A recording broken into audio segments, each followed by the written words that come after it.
नमस्कार, मैं हूं आपके साथ प्रगति और आप देख रहे हैं टोटल टीवी। खबरों की शुरुआत बड़ी खबर के साथ करेंगे, जहां गाजियाबाद के हिंडन एयरबेस पर हलचल बढ़ गई है। दरअसल हिंडन एयरबेस में एम्बेसी की 2 गाड़ियों ने प्रवेश किया है। हिंडन एयरबेस के सेफ हाउस में शेख हसीना मौजूद हैं। कल शाम से शेख हसीना सेफ हाउस में मौजूद है। एयरफोर्स स्टेशन पर गरुड़ कमांडो तैनात किए गए हैं।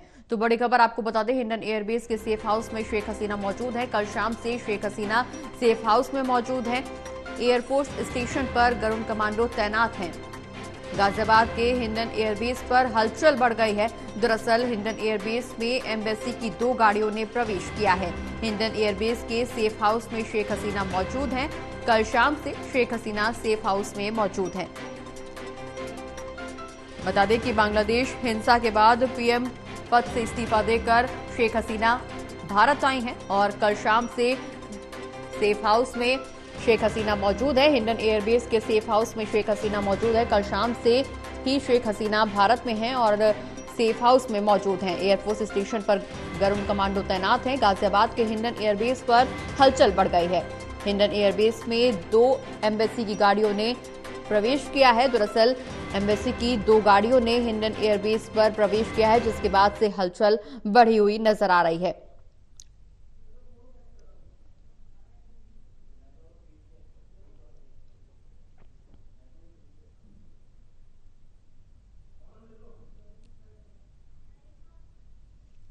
तो बड़ी खबर आपको बता दें, एयरबेस में एम्बेसी की 2 गाड़ियों ने प्रवेश किया, जिसके बाद से लगातार हलचल बढ़ी हुई है एयरबेस पर।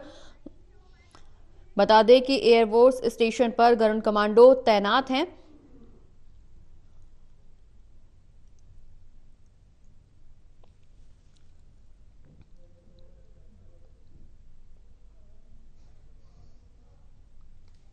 बांग्लादेश में हिंसा के बाद हालात लगातार बिगड़ते जा रहे हैं, जिसको लेकर के अब प्रदर्शनकारियों ने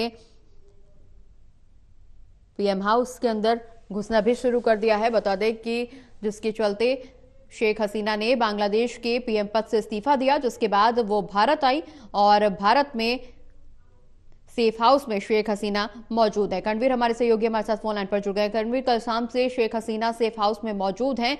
बांग्लादेश हिंसा के बाद अब भारतीय सरकार की भी इस पूरी स्थिति पर नजर बनी हुई है, क्योंकि हिंडन एयरवेज पर हलचल बढ़ गई है। एम्बेसी की 2 गाड़ियों ने प्रवेश किया है। लंदन जाने की बात हो रही थी कि अब शेख हसीना लंदन जा सकती हैं, तो क्या कुछ मौजूदा स्थिति? देखिए, वो किस देश में राजनीतिक शरण लेगी ये एक अलग बात है, लेकिन गाजियाबाद एयरबेस पर कल शाम करीब 5:30 बजे से वो मौजूद है और यहाँ पर एयरफोर्स की कड़ी सुरक्षा व्यवस्था है। जो एयरफोर्स के कमांडो हैं वो आसमानी सुरक्षा कर रहे हैं, हेलीकॉप्टर से ऊपर गश्त कर रहे हैं। तो वहीं कई लेयर की सुरक्षा व्यवस्था यहाँ एयरफोर्स में है। एयरफोर्स के ठीक बाहर यूपी पुलिस की बड़ी व्यवस्था है। साथ ही साथ अंदर एयरफोर्स के जवानों की कई लेयर की व्यवस्था है, कमांडो से लेकर के, और जो तमाम तरह की एयरफोर्स की सुरक्षा होती है उसको लगाया गया है। जो गरुड़ कमांडो हैं उनकी निगरानी में जो शेख हसीना है वो है और लगातार यहाँ की सुरक्षा व्यवस्था कड़ी हो रही है। जो गाजियाबाद हिंडन एयरबेस है, यहाँ वीआईपी मूवमेंट लगातार लगा हुआ है। कोई ना कोई यहाँ पर वीवीआईपी गाड़ी आ रही है। अब से कुछ देर पहले एम्बेसी की 2 गाड़ियों ने अंदर प्रवेश किया है। संभवतः ये माना जा रहा है कि कोई वीवीआईपी दिल्ली से मुलाकात करने के लिए यहाँ आ सकता है। ये उसी की गाड़ी हो सकती है, क्योंकि एम्बेसी से जुड़ी हुई वो गाड़ियां हैं। जिस तरह से क्या मुलाकात होगी, क्या होगी, ये तमाम चीजें अभी कोई निकल करके बाहर नहीं आ रहा है। लेकिन जिस तरह से हिंडन एयरफोर्स की सुरक्षा बढ़ाई गई है, यहाँ पर चाक चौबंद व्यवस्था की गई है, हलचल लगातार बढ़ रही है। दिल्ली से जुड़े हुए जो गाड़ियां हैं वो लगातार अंदर आ जा रही हैं। उससे यह आशंका जरूर है कि कोई ना कोई वार्तालाप चल रही होगी या किसी न किसी मामले को लेकर के, इस पूरे मामले को लेकर के निगरानी बनाने की जो बात है, या उनको कोई अलग से उनके बारे में जानकारी करना या उनसे वार्तालाप की जा रही होगी, ऐसी आशंका व्यक्त कर रही है। क्योंकि लगातार एम्बेसी की गाड़ियों का आना जाना यहाँ लगा हुआ है। और आज सुबह से अगर देखा जाए तो जो आसमानी सुरक्षा है वो भी बढ़ाई गई है। लगातार एयरफोर्स का जो हेलीकॉप्टर है जो ऊंचे इलाकों में काम करता है, उनमें एयरफोर्स के कमांडो हैं और वो लगातार हिंडन एयरफोर्स के आसपास की सुरक्षा पर नजर रखे हुए हैं। लगातार वो हेलीकॉप्टर हिंडन एयरफोर्स के आसमान के ऊपर उड़ रहा है और लगातार सुरक्षा कर रहा है।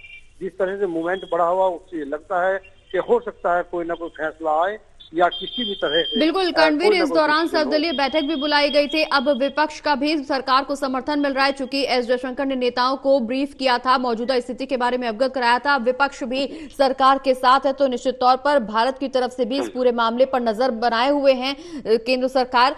आगे आने वाले समय में सरकार की तरफ से क्या कुछ अगला कदम हो सकता है, चूंकि स्थिति बेहद तनावपूर्ण है और ऐसे में बांग्लादेश में भारतीय भी फंसे हुए हैं। क्या भारतीयों को निकालने के लिए भी सरकार की तरफ से कोई कदम उठाया जा सकता है?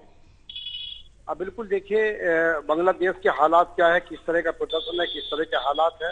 भारत सरकार उन तमाम चीजों पर नजर बनाए हुए है, बहुत करीबी से, बहुत बारीकी से नजर बनाए हुए हैं। शायद अभी इस तरह के हालात नहीं है कि जो बाहर के लोग वहाँ फंसे हुए हैं उनको निकाला जाए, क्योंकि हालात सामान्य होने की स्थिति हो सकती है। तो भारत सरकार वहाँ नजर बनाए हुए उन तमाम चीजों को देख रही है। लेकिन जिस तरह से शेख हसीना भारत में शरण लेकर के रह रही है और नई सरकार के गठन के लिए वहाँ चहल पहल चल रही है, इन तमाम चीजों को लेकर के जो भारत का पक्ष हो सकता है वो यही होगा कि शेख हसीना भारत में शरण लेगी या अन्य किसी देश में जाएंगी, जो उनका फैसला होगा। लेकिन आने वाले समय में जो भारत और बांग्लादेश के संबंध होंगे, जो भी सरकार वहां स्थापित होगी, वो बेहतर संबंध होंगे और बेहतर संबंधों के लिए सरकार काम करेगी। जो अभी सर्वदलीय बैठक हुई है और सर्वदलीय बैठक में जो चर्चा हुई है, इन तमाम मुद्दों पर चर्चा निश्चित तौर पर हुई होगी। हालांकि जो सरकार की तरफ से कहा गया वो यही है कि हम बांग्लादेश के मामले को लेकर के बहुत बारीकी से निगाह रखे हुए हैं और जरूरत पड़ी तो अगर भारत के लोग जो है वहाँ फंसे हुए हैं उन्हें निकाला जाएगा। लेकिन अभी तक ऐसा लग रहा है कि उन्हें एयरलिफ्ट करने की आवश्यकता नहीं है, निकालने की आवश्यकता नहीं है।